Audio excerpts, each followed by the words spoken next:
What is up, Fantasy Endgame community? Thanks for joining us as always. I'm Pierre. He's Chris. Let's talk about some sleepers heading into 2022 at the running back position. So Chris, start us off. Who's your first sleeper?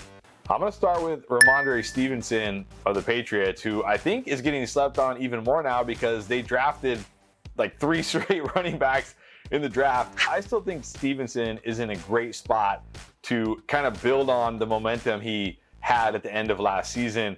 Damian Harris, he's in the last year of his deal, and it's very unlikely that they're going to extend him or bring him back next year. I think they start to give Stevenson more of the work here. I think this starts to become more of a 1A, 1B situation. And we know if anything does happen to Damian Harris, Stevenson is ready to jump into that starter role. Last year, one of the run heaviest teams. He's a big back. He can get the goal line work.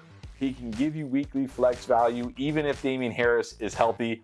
But if something does happen to Harris, he's ready to step in that role, and he could be at every week, RB2 with upside for your fantasy team. Yeah, I'm a Damian Harris stan, but the writing is on the wall. Like, instead of Harris and James White, next year it's probably going to be Ramondre Stevenson and my guy, Pierre Strong Jr. in that backfield. I'm going to talk about a guy you have not heard from in a minute, and that is Marlon Mack, because, well, he basically hasn't played for 2 years. Of course, missed the season 2020 with an injury, and then last year was just kind of sitting on the bench. Now he's with a running back needy team, and that is Houston. Look, I know they drafted Dameon Pierce not super early. Pierce was not one of my favorite running back prospects this season.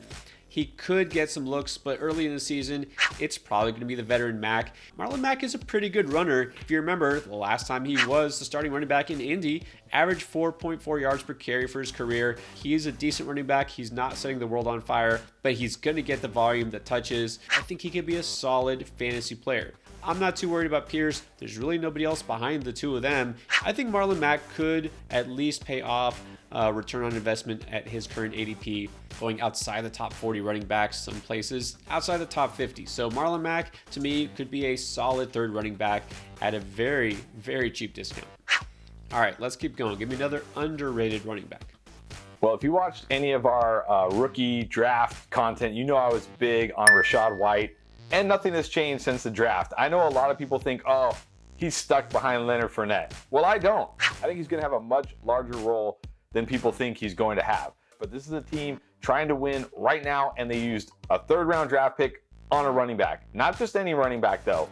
A running back who can handle a 3-down workload, who has the size to run between the tackles, the speed to break huge runs, and probably the best pass catcher and definitely the best route runner of any running back in this class. We've seen James White was a monster with Tom Brady. Leonard Fournette has been a pass catching monster with Tom Brady. And look, Leonard Fournette has not been that great when you look at his efficiency numbers. Barely over 4 yards per carry, barely over 6 yards per catch. Rachaad White is a younger, faster, better pass catcher than Leonard Fournette. If Leonard Fournette gets hurt, and he is getting up there in age, he's got a lot of tread on those tires, Rachaad White is going to be a 3-down workhorse, pass-catching running back in a Tom Brady offense. That's as good as it gets. So please, don't ignore Rachaad White in your drafts. This is another guy you can get as a handcuff who can give you some weekly value if you need him, but also has league-breaking upside should Leonard Fournette get hurt. Yeah, I was just thinking that, sometimes in the fantasy community, and we're guilty of this, we tend to overuse the phrase league winner, league winning upside. I think this absolutely applies to White. Definitely, he's a Fournette injury away from being a league winner and RB1.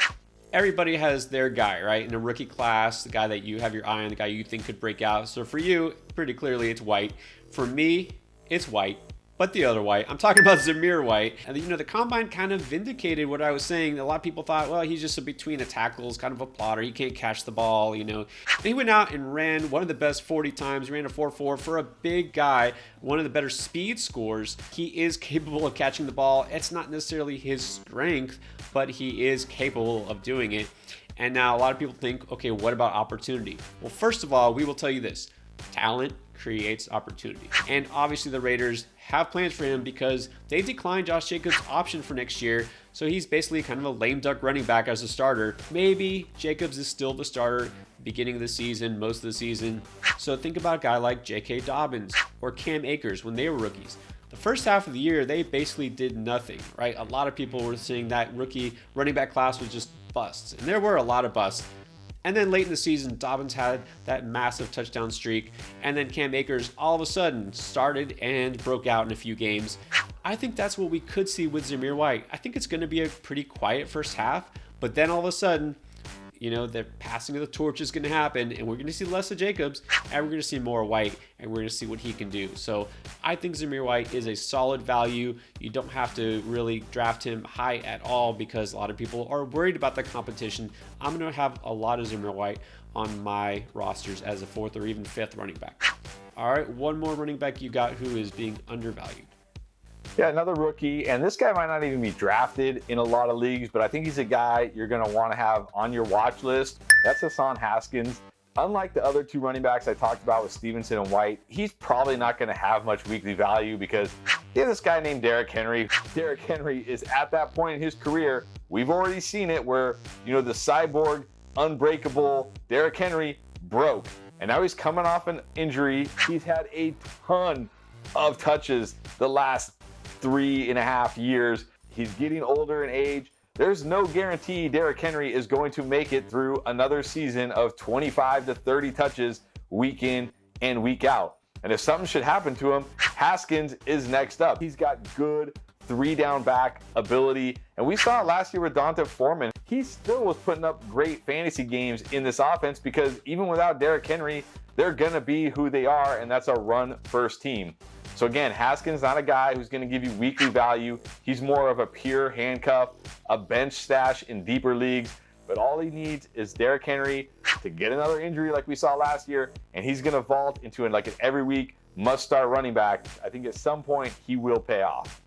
Yeah, look, if Haskins can be anything like what D'Onta Foreman was those last few weeks, that's a very usable running back and definitely somebody worth having on a roster.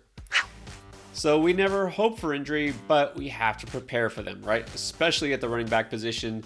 So with that in mind, let's look at Chicago. I think it's going to be one of the most run-heavy teams this year. Luke Getsy, offense coordinator, has already talked about really focusing on the run. Now that begins and ends with David Montgomery. You got Khalil Herbert there in the backfield, who, yes, he's going to be the backup. Yes, he probably won't see a lot of work if Montgomery is healthy, but they're going to mix him in more than last year.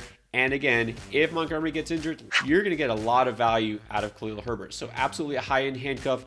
Like in the games that Montgomery missed mid-season last year, he averaged 86 yards a game rushing between weeks 5 and 8. He showed that he can carry the load. He's got a second year now. He's going to be involved, and he's used to playing in this scheme that they're going to use on offense.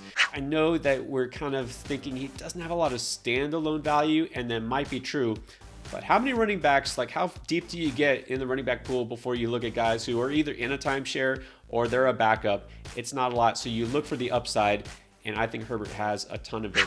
All right, so those are some of these sleepers we have at running back. We're going to update this list throughout the offseason. We're always trying to give you the most up-to-date information to help you prepare for your fantasy drafts. Draft season isn't too far away. All right, guys, thanks for watching.